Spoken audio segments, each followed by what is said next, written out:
ये फूलवा भर से मोरा मना हेलो दोस्तों, नमस्ते, प्रणाम। आप लोग कैसे हैं? उम्मीद करती हूँ कि आप लोग ठीक होंगे। हम लोग नाच गीत लेके आए हैं। गाना कैसा लगेगा लाइक करिएगा, सब्सक्राइब करिएगा, कमेंट में जरूर बताइएगा कि गाना कैसा लगा। नए होंगे तो शेयर सब्सक्राइब जरूर करिएगा। फुलवाज के साथ सुनिएगा। धन्यवाद।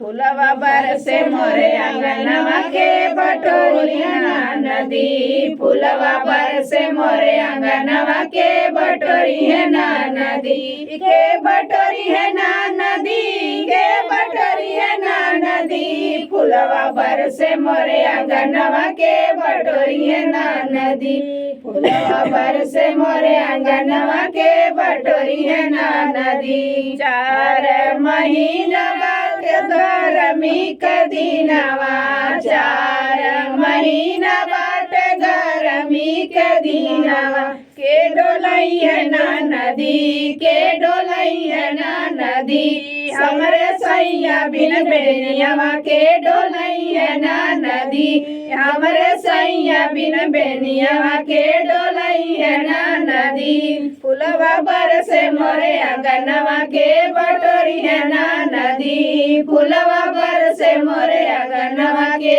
बटोरी है ना नदी, के बटोरी है ना नदी, के बटोरी है ना नदी, फुलवा बरसे मोरे आंगनवा के बटोरी है ना नदी, फुलवा बरसे मोरे आंगनवा के बटोरी है ना नदी। 4 महीना बाटे बरखा के दिनवा, के छवई है ना नदी, के छवई है ना नदी, हमरे सैया बिन बंगलवा के छवई है ना नदी, हमरे सैया बिन बंगलवा के छवई है ना नदी, हमरे सैया बिन बंगलवा के छवई है ना नदी, फुलवा बरसे मोरे आंगनवा के बटोरी है ना नदी, फुलवा बरसे मोरे आंगनवा के बटोरी है ना नदी। 4 महीना बाट